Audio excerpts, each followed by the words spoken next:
unless they miss the bus, or they are late entrant here. So we have been able to address many of their concerns, questions. We have been very happy that some of these discussions have been facilitated by the regulator himself, and various stakeholders came together to address the questions of the foreign suppliers. So that is something which we all are very optimistic that sooner we will be having lot more suppliers on the platform. Apart from that, another important event which happened post 29th is the SOP, which was released by IFSCA. And today we are here to discuss more about that SOP. So that is one thing. And we'll go as we progress. But also I want to tell one more thing that since 29 till this date, there was uh, this effort which was being made by all concerned to see that the MEI scripts which were supposed to be cleared at Gift City Customs. So all steps are taken that the MEI scripts are accepted and the bullion is cleared to the DTA area post use of those scripts for the custom duty payment. And I'm happy to tell all the audience that I've been told that the first consignment to be cleared by MEIS is just likely to happen because all go ahead has been received. See, I tell the audience this, that whenever something is happening for the first time, there are always, people like to, evaluate, look at various SOPs, find, what are the best way to resolve if there are any impediments. And I just want to tell all that I must thank all of them for their patience for a long time. They have been waiting to come on IIBX and trade. Now that moment has come, and now with the SOP in place, with the suppliers almost assured, many of the other steps which we'll tell you in the webinar, we are taking under the guidance of IFSCA. I'm sure the participants will certainly find huge value in it. And Sudesh, you mentioned about the price being, so I also, addressed a group of qualified jeweler last Monday when I was visiting the exhibition in Nesco ground organized by GJEPC. We had arranged, and there also I was given that feedback. My only point is our endeavor is as a platform to bring transparency on the prices and a democratic way, so that whether you are buying 1 kg, 10 kg, 50 or 100 kg, you are able to trade on the prices which are visible to you. And as more and more players join on both the sell side and buy side, this price discovery and price transparency will benefit both the sellers and buyers. So with these few words, I will Thank you. request Harish to, yeah. Thank you, Mr. Gautam. I think that's a very good feedback which you have provided. I think we are moving in the right direction. And you continue to have sleepless nights even after the inauguration, which we thought will give you a break for a few days, which you had told me actually. But I don't think you had any opportunity to have any kind of a break after that. In fact, the work has actually just started after that, in my opinion. So coming to the agenda today, let me just go through give a quick recap on what is happening on the import through the QJ. While everybody knows that, but I'll just quickly run through. Like 5th of January, the stage was set when DGFT came out with a notification allowing QJs to import through the IIBX platform. And thereafter, on 6th of January, I think RBI also confirmed that when they made amendment in their master directions. And so that paved the way of allowing IFSCA to issue a circular a few days later. I think it came on in January, 19th of January. So that's how the whole momentum was built. And thereafter, on 25th of June, RBI also enabled advance payment for enabling these imports, and which was a big relief because otherwise it was like the imports were allowed, but effectively it was not possible. But through the advanced remittance, now the imports are also possible. So that has been happening. And then on 5th of August, we had this new notification from IFSCA, which is basically an elaborate SOP for the whole structure.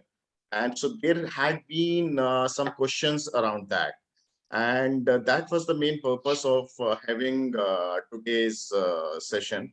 And we thought before people get into more confusions, because when the discussions happen without much of knowledge or without much of an insight or a clarification from the people who are dealing with it, then there are more confusions created. So the whole idea of today's discussion is that we wanted to clarify some of those doubts which people had. And let me tell you, the questions which we have picked for today, most of them are outsourced. So I think they will take care of the questions from many of the participants who joined today. And I must thank everybody to join on a Saturday. And so that shows that this is an interesting and important subject.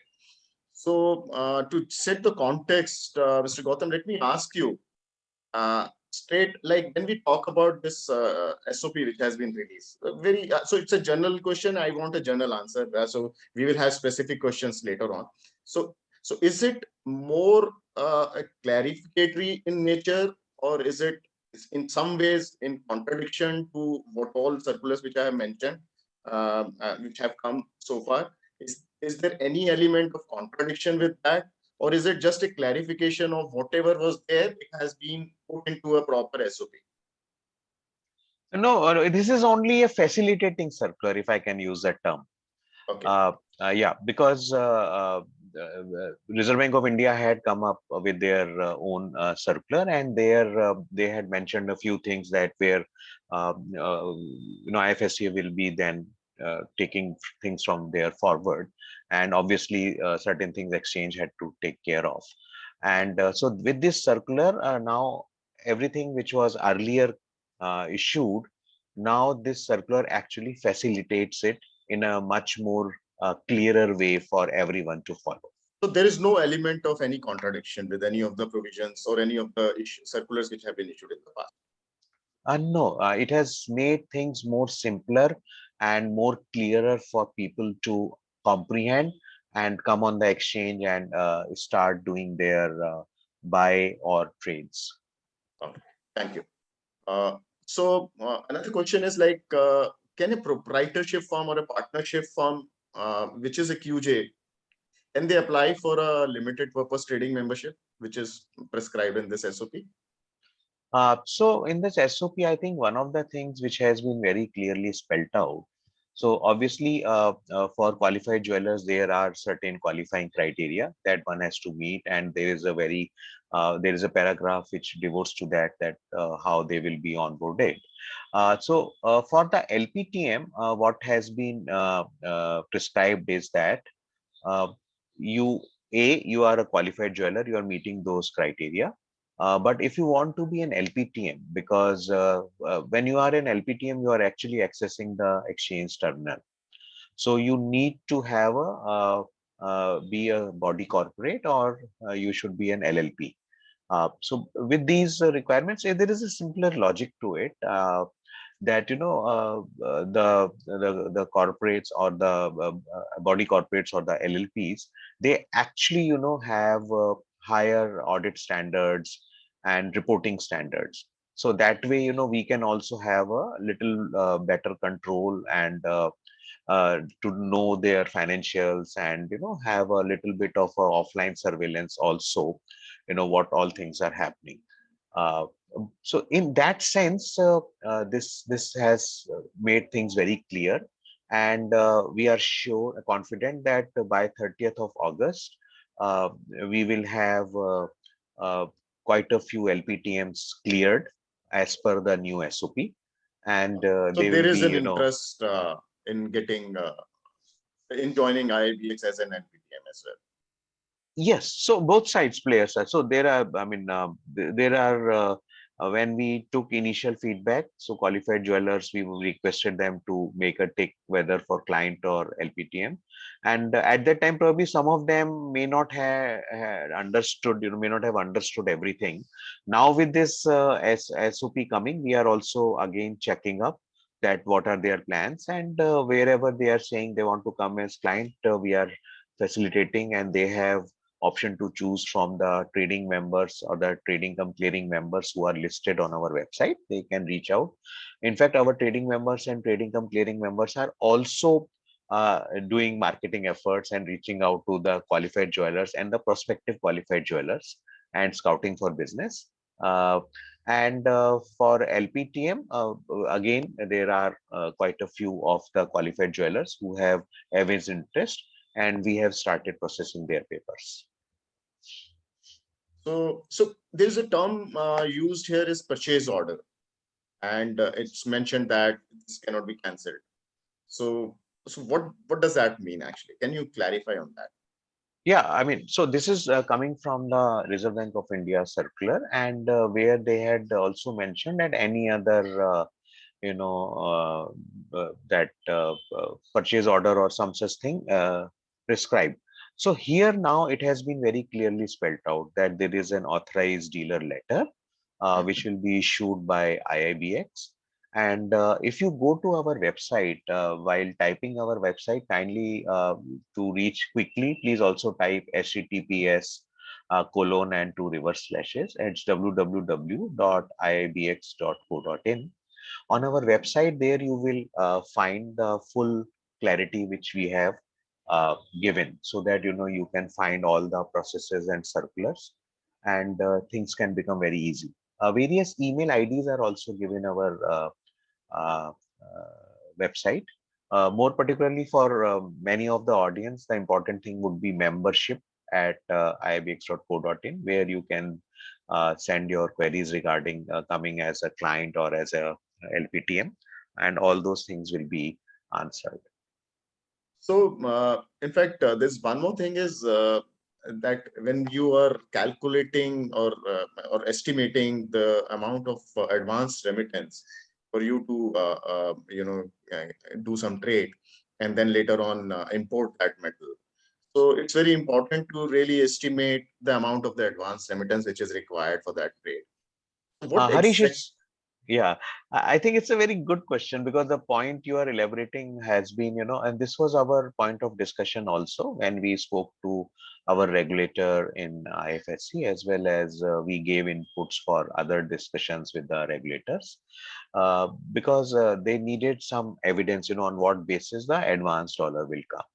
So here, so IIBX is issuing authorized dealer, AD. These are AD banks, authorized dealer banks. So what we call in common parlance, AD letter. So we are issuing a AD letter. This is digitally signed from IIBX, and this is issued on the basis of the request given by the qualified jeweler from their registered ID. And there they specify what quantity, say 5 kg, 2 kg, 10 kg, or whatever amount they want to write, and what type of. So today we are active on 995 and 999. So they write what quantity. So what we have done, we have devised a system where it picks the price if it is the during the day and live trading is happening. So it picks the price from whatever is the last traded price. If say Okay. it is early, you have taken the letter and trading has not happened, but there is an offer on the exchange, so it picks a last offer price. Otherwise, it takes a last Is closing there any price. is there any Yeah. like for example, like because there is a window of 11 days, and so it's not necessary for me to do the trade on the same day. While I may request for advance remittance today, but I have the liberty to do the trade in next 11 days. Of course, I have to also import within that 11 days. But of course, there is a window of 11 days. So what happens if there is a shortfall? Like suddenly the market has moved up, or is there any kind of a average kind of a pricing mechanism? Yeah, Harish, we have specified, I mean, it's very pertinent. I'm happy that you're asking these questions because people should understand. So when we are doing the calculation, there is a 5% intraday margin, which we call it Ah, intraday, but obviously, so there is a 5% cushion, and we also build a small amount for exchange charges. So with that cushion, the money is coming. okay. And see, essentially, Harish, the idea is that we want to shorten the working capital cycle of the uh, clients, because we know in India, people like to, they're used to of paying in rupee and getting gold in very quickly in 3, 4, 5 hours, and then maybe sell it and rotate and those kind of things. So here also our endeavor has been that how in an exchange mechanism where for the first time uh, entity called qualified jeweler in the DTA area has been permitted to do import of gold through IIBX. So that freedom is with them. So today our exchange is working from 9 to 3:30. Okay. We have represented to our regulator to permit us from 9 to 5:30, and we are in active discussion with them. But that is not all. We are also going to extend at 5:30 01 second. The next cycle will start, so Okay. that the T plus zero contract will continue. So our endeavor is that almost for 22 hours, the exchange is able to service the qualified jewelers, and because gold prices are moving throughout the day, so they will be able to get advantage of the price which they want to bid at. So these are the things which will come. And so just if I can little preempt here, Harish, Yeah. today the two contracts which we have is that T plus 0995 and T plus 0999. They are of LBMA. That means Okay. only LBMA specified gold bars are coming. There's a standard protocol is there. So kindly refer to the website, and if there are any questions, we'll certainly answer that. But I'm actually very happy to also tell all the audience that we have been under discussion with our regulator that can we launch another contract which will be for UAE good delivery. So because recently UA good delivery standards have been set, and we are under discussion, and based on those, I'm hoping that we will get the confirmation soon, so that So we'll be able to launch those contracts. when you talk about these standards, like let it be LBMA or UA good delivery. So do you really do you also have a system of within those LBMA approved and UA approved refineries also to pick some of them and not take metal from others, or is it like all of them who are qualified are allowed to deliver? This is also a very valid point, because on this lot of discussion has taken place. So on our website recently we have uploaded almost 10 pages protocol which is called Know Your Bullion Depositor. So we will encourage the players, because qualified jewelers will not be able to supply or deliver, but the entities which are in IFSC as well as which are overseas, they need to meet the criteria which is mentioned in the KYBD. So you can come and trade, but if you want to physically deliver the bullion, you must complete uh, those documents. And we have three sets of those documents. One set is for LBMA supplier, that you only want to supply the LBMA bullion. Second set is for UA good delivery supplier, so you only want to supply that. And third category which we have there, if you are the one who has who can supply both LBM and UA good delivery. So we would encourage people to go through it, and we'll also request for feedback. And because see, IIBX actually is an exchange for stakeholders, and we actively encourage stakeholders to give us feedback, and on the basis of what market is saying, what our regulators are saying, what our other stakeholders are saying, we fine tune our operations so that we are able to serve all the constituents to the best of our ability and keep on improving our ability. So again, coming back to the advanced remittance, so this is actually a tricky subject. So, and when we talk about advanced remittance, is there any parallel to your knowledge in any commodity or any other item that we import? Reason is because there are some confusions or some doubts regarding the non-compliance. Who basically monitors this 11 days window? Who's responsible for that? And what happens that if you unintentionally breach that? So this is something which is in their mind. So it's basically I just wanted a clarification from you so that people have those doubts also clarified when they are trading here. So Harish, there are two parts to this question, and you, in fact, in one of your pointers, you touched both. We must. That question is from when that 11-day period starts. So it's very clear when the SWIFT is remitted.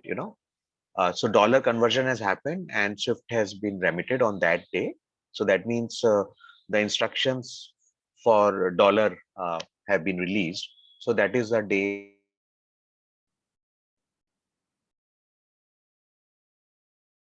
happened. And so that is day one. So so you must, so from that is day one, and then you count up to 11 days. So please, we have in our SOP, the IFSCA, which they have released, they have also clarified that these are calendar days, because it is always subject to interpretation, whether it is business day, then business day of which center, this center, that center, US center, so no. So it is simple, clear calendar days. So now, as you see that SOP, so essentially the qualified jeweler, when they are remitting, so they are aware when their 11 days are getting over. And within that time, because you see, this is a I mean, a very historic permission has been given for Absolutely. the gold to be That's why I imported. started So with asking you, is there any parallel you see in any other commodity or any other yeah, yeah, because that is where, and I'm actually thankful to all the regulators, government of India, various departments, and including, IGPC, the think tank, for many of these initiatives which have happened, and they have been happened because of the collective efforts. So when this facility has been given, and now that the way they can plan their purchases, they can shrink their working capital cycle, they need not commit to a particular premium for a long time, and those kind of things. So here it is mostly just in time. So you send your dollar if you see the price range is something which is acceptable to you. And as Sudesh mentioned in his opening comment, and some of the feedback which we have got, qualified jewelers are actually seeing good prices, which we believe will continue, and they will get better prices also.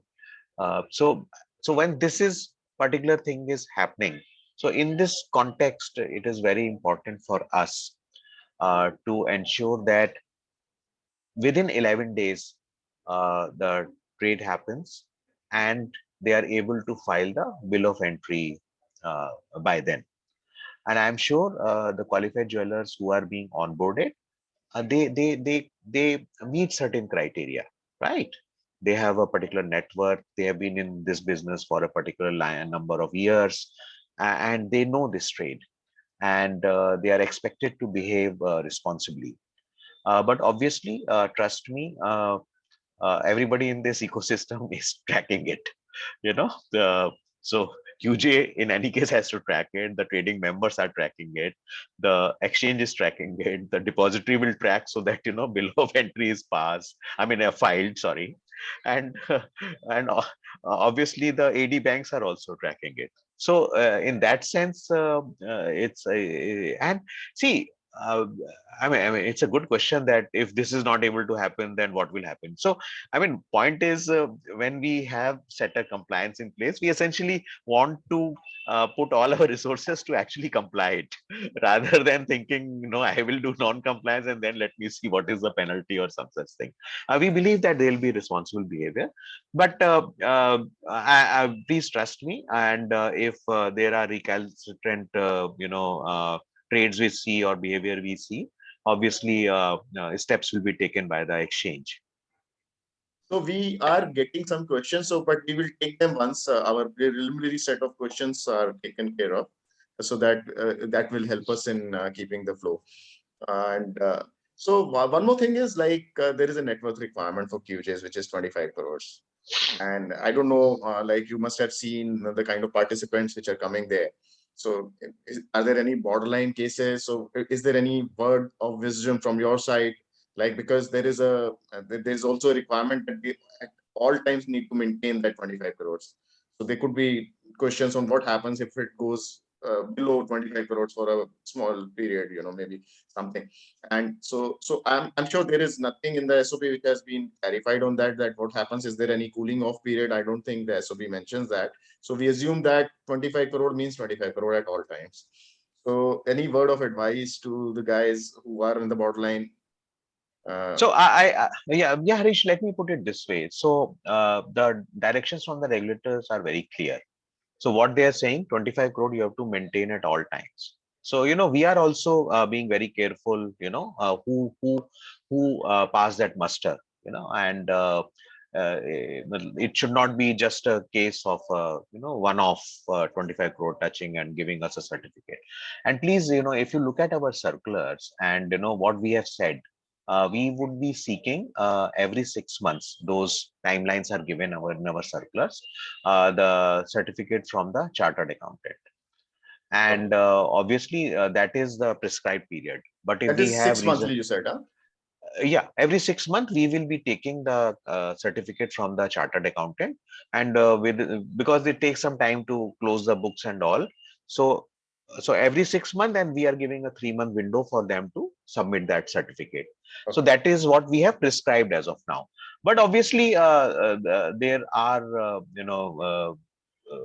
we can always, we keep talking to market and understand. We continue to engage with the clients also, and we believe that the qualified jewelers to whom we have onboarded, they are sound, and they meet that criteria. And we expect them to uh, follow what the regulator has issued in their SOP, that they have to maintain it at all times. You also mentioned earlier that LPTMs will also be provided access to the trading system. So that is no more a query now. So because you have already clarified that. But is there any additional set of compliance for them who are given the access to the trading system?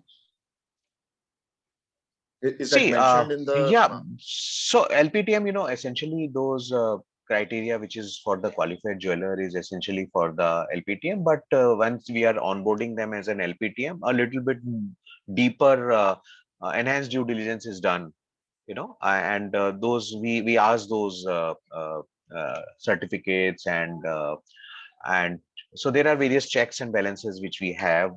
There are various software we use to also see that those fit and proper criteria are met by the directors, principals, and the owners and all. So, and also the entity itself.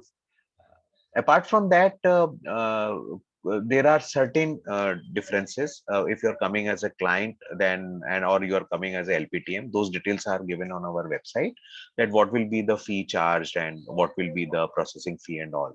So that is because of the level of enhanced surveillance which will be happening from our exchange, because they are accessing our terminals directly.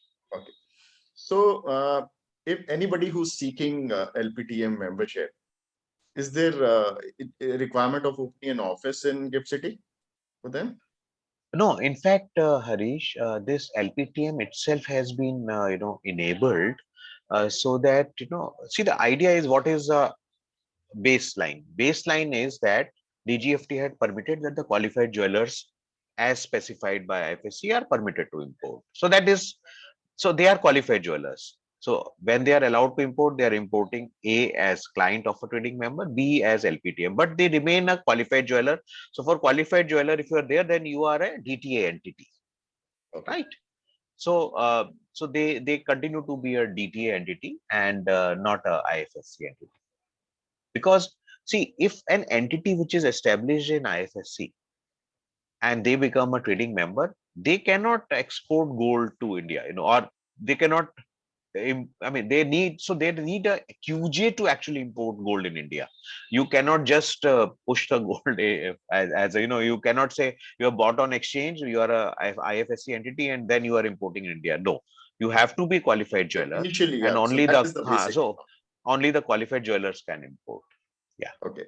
And the fee structure you have already mentioned, so I'll skip that question because it's already there in your website and I have seen that also. That's very well defined. So if somebody wishes to change the membership status from a client to LPTM, does it make sense, or is there, what are the documentary requirements for that? Does he require to, like, is he required to complete the whole formalities right from the scratch again, or? No, see, this is actually the option we have given, and there are benefits on both sides. And if they want to come as a client, we have a whole sets of trading members who are there. But at some point of time, if they want to change, obviously we'll ask them, because if they are already a client, what has happened, and if they want to come as LPTM, and then obviously, so as I mentioned to you, little bit of enhanced due diligence is there in case of LPTM, and obviously the fee structure will change. So other than that, not much difference is there. So I think And of course, and obviously, for LPTM you have to be a body corporate and LLP, so that obviously is there. Yeah, so this you have one, to I meet think, that criteria. okay. This one Sorry. is, I think you have clarified on various forums. I've seen that. But I'll just request if you can repeat it again, because no forum can be completed without this. So what are the options for a qualified jewelers who wants to participate on IIBX? What are the different options? Oh, sorry, I could. What are the different Options for a qualified jewelers if he wants to participate on IIBX? So Harish, at this point of time, it is very clear that what has been permitted is that they can come only on the buy side. Okay. Okay, and they cannot do on exchange buy and sell. So once they have bought something on exchange, they will just be taking it to the depository. I mean, from the BDR which is in the depository, once they buy it, they will have to extinguish that BDR and take that, convert that BDR into physical metal, physical gold, and complete the custom formalities and take it to the DTA area. There are no other ifs and buts about it. Okay. Sudish, do you have any questions? I think you're on mute, Sudish. Sudish, you're on mute. So I would like to go back to a question related to 11 days. Well, if somebody wants to get the funds back within 11 days, assume a scenario when there's a higher volatility in the market, the currency market, and somebody is remitted at 78, went into 78, and within a week it moves to 79. So what would it be required that the QJs also need to start looking at hedging the currency risk in that front? Sudish, I'll answer it in a different way. I'm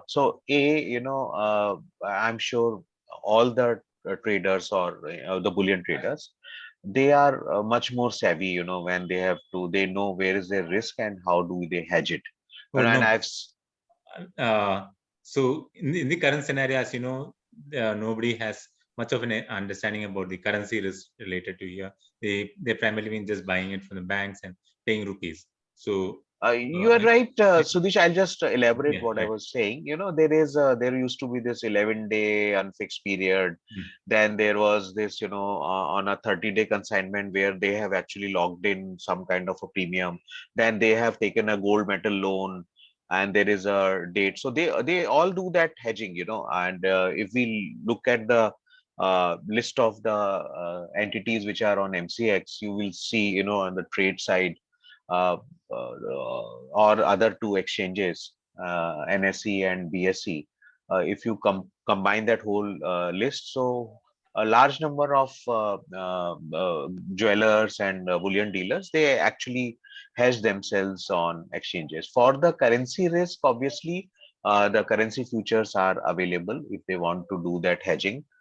So hedging mechanism is very much available in India on both sides. Either you want to hedge the gold value straight off, or you just want to hedge that dollar rupee piece. One more question I have on the remittance. So what is the time frame which is between for the members and clearing banks to transfer dollars to the account of clearing department of IIBX once the remittance has been facilitated by the bank? Harish, I think this question is quite valid because many of the clients have asked, and there has been some confusion in the mind of some people because sometimes with the hearsay, people think, oh, wow, it is going to take 2 days, 4 days, that kind of thing. So let me just tell to all our audience that we have spoken to various banks, and banks have understood that once they receive a Swift copy and the rupee as well as the dollar is in their ecosystem, they have said that they will be able to, provide the uh, credit in clearing account uh, within, say, within the moment that Swift is seen by them, right? Which we believe could be as fast as 120 minutes from the trade done. But you're right that there could be some occasions where some of the dollar flow is coming from the banks who have who are not those banks who are in IBU, right? So there would be a transfer, and the banks in IBU would like to cite the dollar.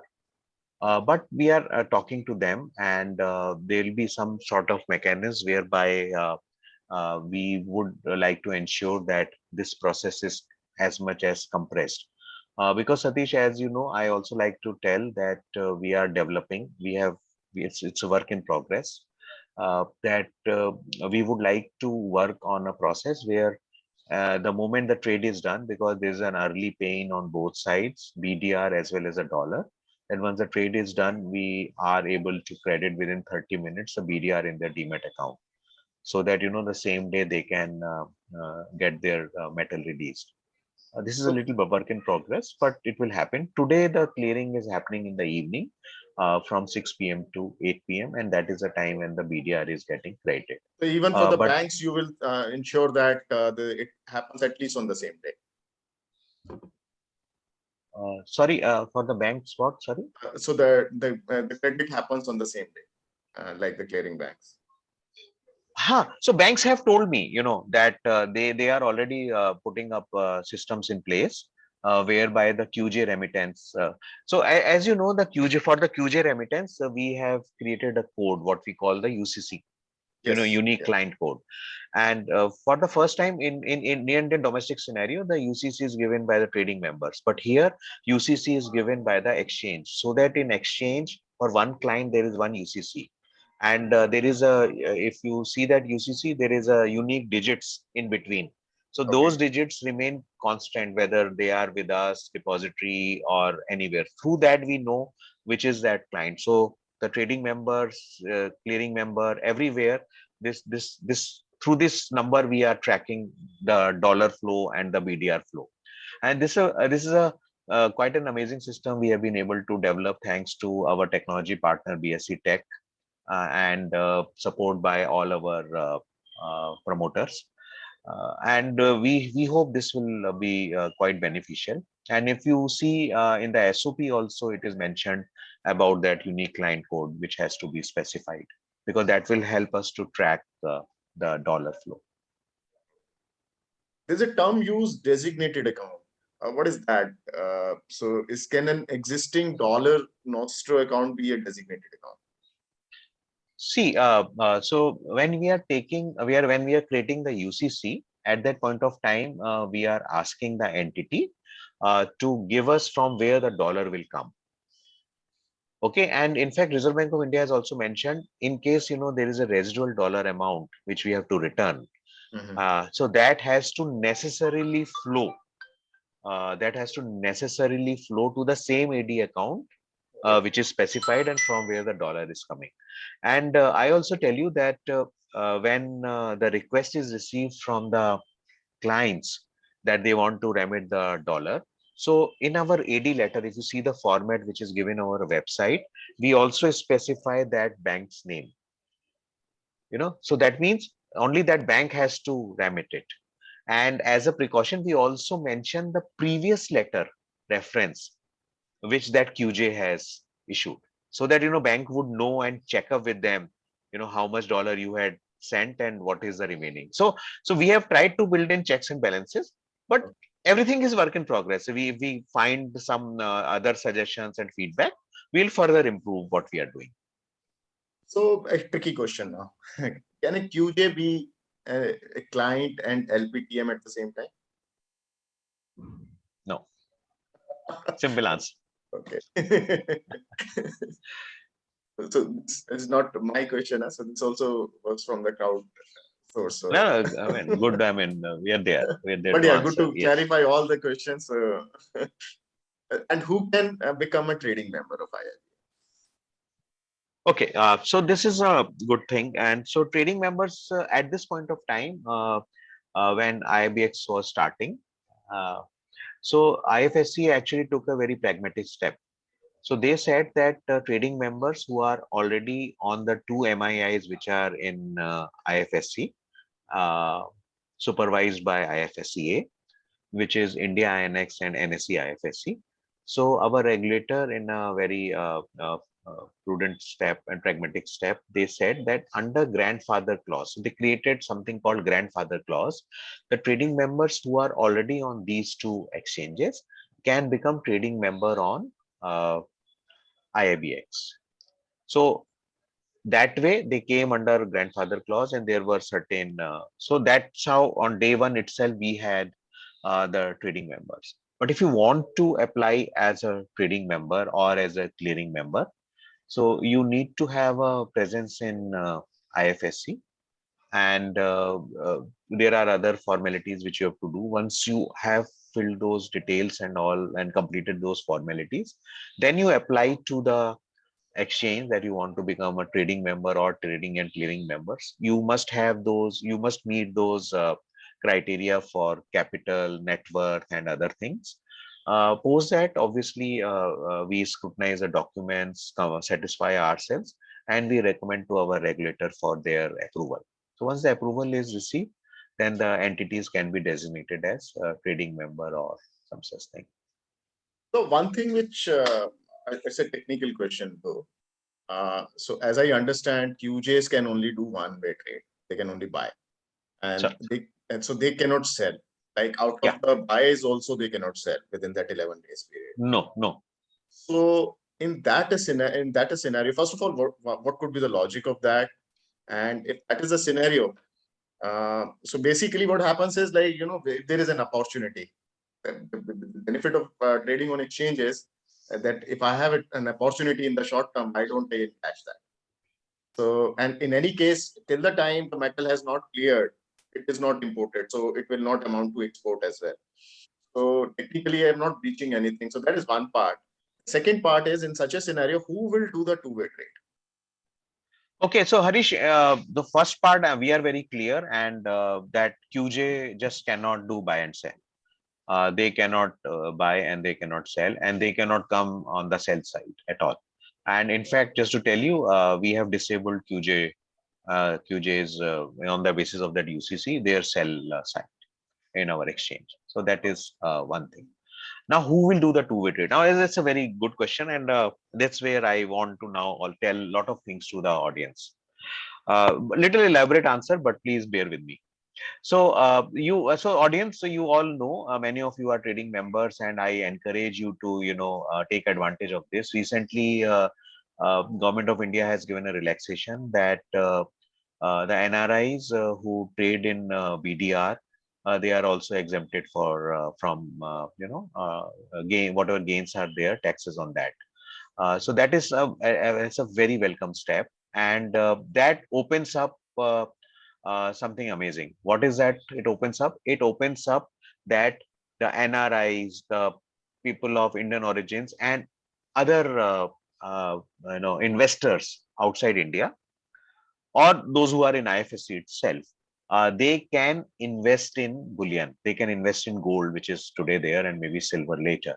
And they can use our vaulting facility, our depository facility, and exchange to invest in gold and retain the BDRs here. So, and they can, because this is a international financial services is a special economic zone, which is a free zone in the sense the capital flow is free. So the investors can also sell it on the exchange, convert it into gold, convert it into dollar and take the dollars out. Or if they want the physical metal, they can extinguish the BDR and take the physical metal out. Because on our exchange ecosystem, what we have done is that all our BDRs have a one-to-one congruence with the respective bars. So as long as a BDR is in the system, you must rest assured that there is a physical gold backing it. Now comes active trading. So various banks, bullion traders, and including the trading members on IFSC, they are very keen to start the two-way trades. For that, soon we will be coming up with the T+2 contracts, which will be a margin-based contract, and then there will be a two-way trade, actively, and lot of this demand is there, and we will certainly meeting. But we want to go step by step in a calibrated manner, because serving this import requirement in a transparent manner is our first, the bedrock which we want to create, and on that we'll create a edifice, as I am very fond of saying again and again. Apart from that, we are also getting inquiries from the refineries directly. They want to, some of them are even scouting for an office in IFSC. This whole IIBX ecosystem. You're talking is about the also, overseas refineries? Yes, overseas refineries, wanting to come and set up an office so that they can become a direct trading member. No, these are welcome signs. And as we go on, there'll be more and more participation coming. We have had inquiries even as far away from as US, when people have seen those. Just to tell you, the PM's launch event was watched in the 5 continents, right from Australia to US, in between Asia, Africa, and Europe. And so the excitement is there, and people have reached out, and they will be coming, and they will also be actively doing the two-way trade. And the advantage also which we are promoting to the bullion dealers, big bullion dealers, and the big international bullion banks, is to use the GIFT IFSC vaults as vaulting hubs for their regional requirements, because we continue to be one of the largest importers. So that if the gold or silver is kept there, they can anytime when the demand is there, they can just sell it in India. Or if they want to do a trade, they can always do the trade and deliver it there. So all those permutations and combinations are there. I also want to tell you that the BDRs which are sitting in the accounts of the holders, the investors, or even the banks and whoever, they need not worry that I'm not very sure whether I want to sell it now or take the physical. We will be working with the regulator to work on some kind of a repo mechanism, so that they can get dollars for those 2 days, 6 days, 5 days, 7 days period on a repo mechanism. So We are also working. Yeah, sir, please complete that. We are also working with the regulator to launch gold metal loan products. We are very actively working on it. This is for the qualified jewelers. We are also working on gold lease products, which will be for SEZ zones. So there are a lot of things which are going to happen, and we'll reach out to IGPC, we'll request them to do some subsequent seminars when those announcements are made, so that we make the things more clear to our audience. Just for a broader clarification, like a refinery in Dubai, let's say, they want to keep 500 kgs gold here. Who, sorry? A refinery in Dubai, let's say, they want to keep the 500 gold here. So yeah, there are 2 scenarios. One where they convert that into BDR, and another scenario where they do not convert that into BDR. Under these both scenarios, if they want to take that gold back or to Dubai, or let's say some other country, let's say, so what are the provisions under both these scenarios? One, when they have not converted into BDR, another, when they have actually converted into BDR but not traded.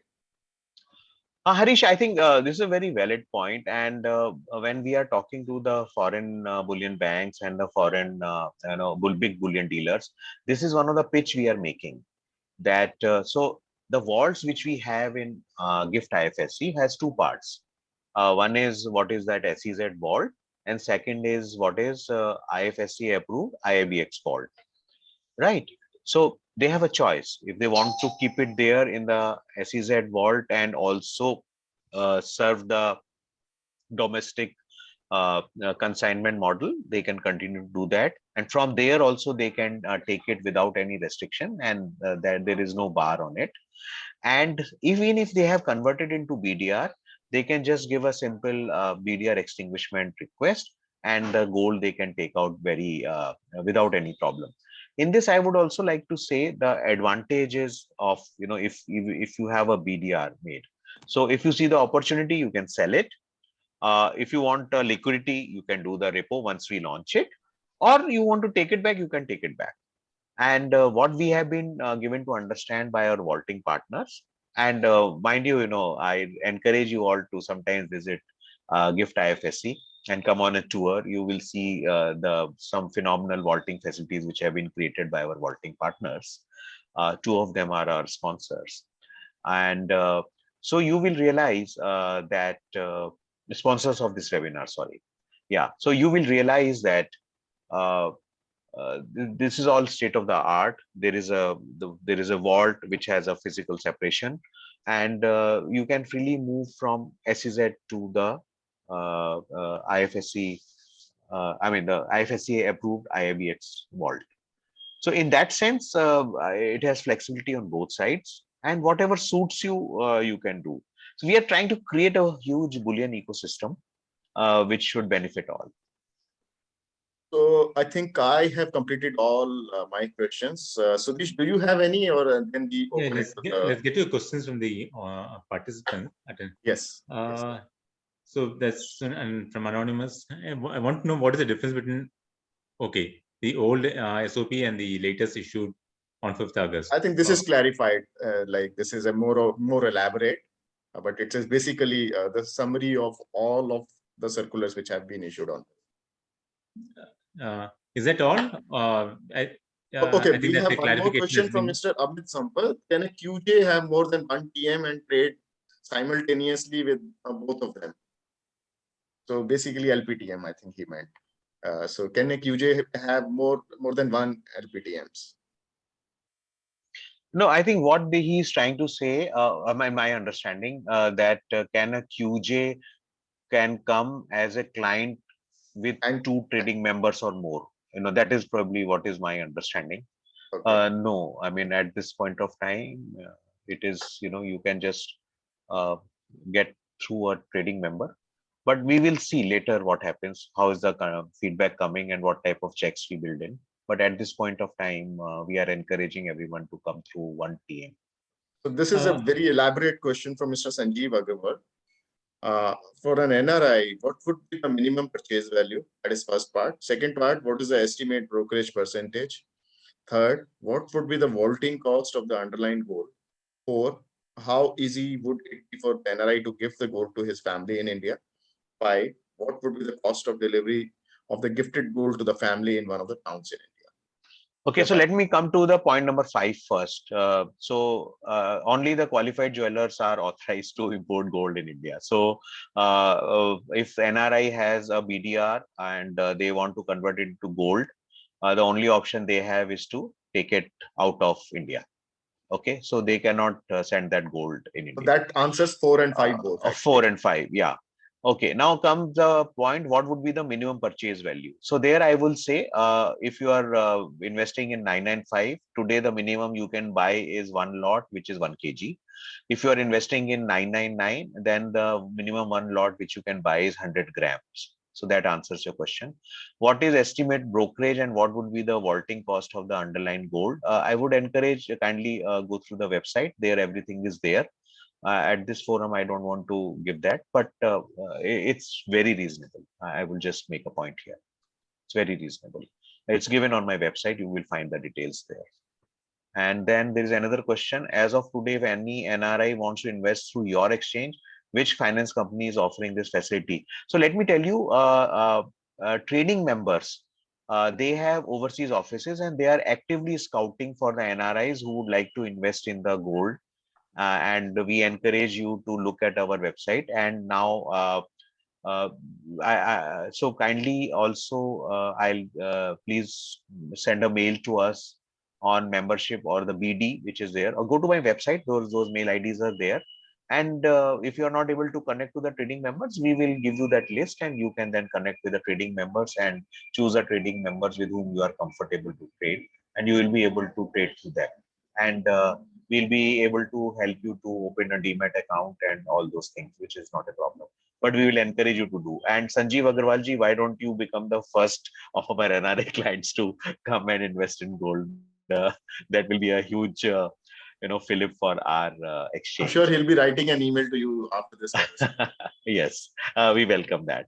And then there is a Divanshu Swami's. Is there any minimum order requirement for import of gold to be placed by QJ? As I just mentioned, the minimum one lot, if you see my trade specification, is 1 kg. I mean, 1 kg for 995 and 100 gram for 999. Any other questions? So that's. I want to just go back to the first question. I think there is a difference related to LPTM one, the earlier SOP and the 5th August. So you want to clarify on that? So that is, that we told about that body corporate and LLP thing. So I think that is the biggest difference which is there. So one has to take note of it. And the question from me, which I've been getting it from various dealers who've been buying it from UAE market, when can we expect the Emirates Good to be launched? And because it's a four-letter word. I don't know whether I can say it or not, but let me say it: soon. Mr. Karthik, SOON, soon. Yeah. I'm letting Mr. Karthik to speak. Yeah, so we have allowed him now. Yeah, so he can ask. Yeah. Mr. Karthik? He's on mute, probably. Yes. Mr. Karthik, you have to unmute yourself.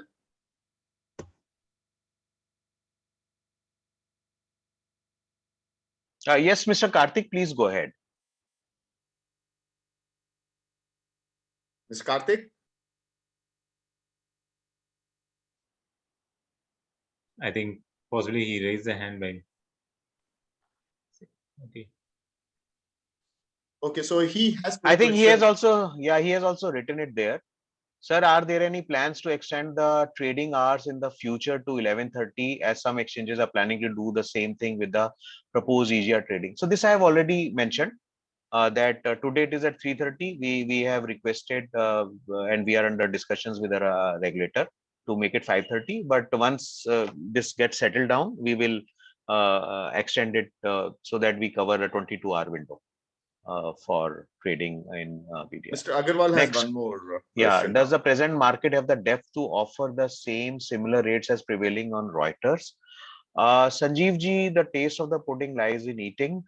But I think if you have been hearing this webinar in the initial itself, our co-host has mentioned that people have been getting it at very good prices. Is there any other participant who has any question or they want to participate in this, so we can allow them? Okay, and that's good. But well covered. Ramakrishnan, you have any comments here?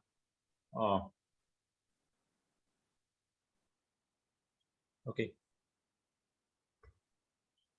No, I don't. All right. I'm an observer. All right. Thank you. Okay, one more anonymous question. How can we book gold? Is it online or through IIBX?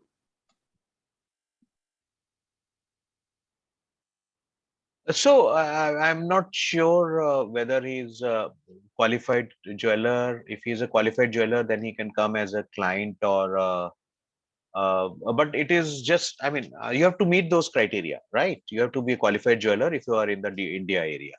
But if you're not in the India area, then you're overseas, then you have option to come as a client, or if you are in IFSC area, then you have an option to come as a client as well as a trading member.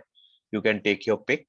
But it is not like Acha. So if what I'm trying to understand, whether you're saying, we just give an app, you start buying. No, I don't think that is how it That is. exchange cannot do. It's only That exchange cannot do. Yeah. Trading. So if that is members what who he's can trying to ask, yeah.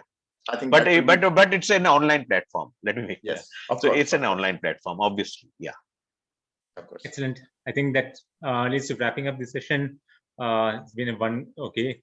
Samarpal. No, okay, no.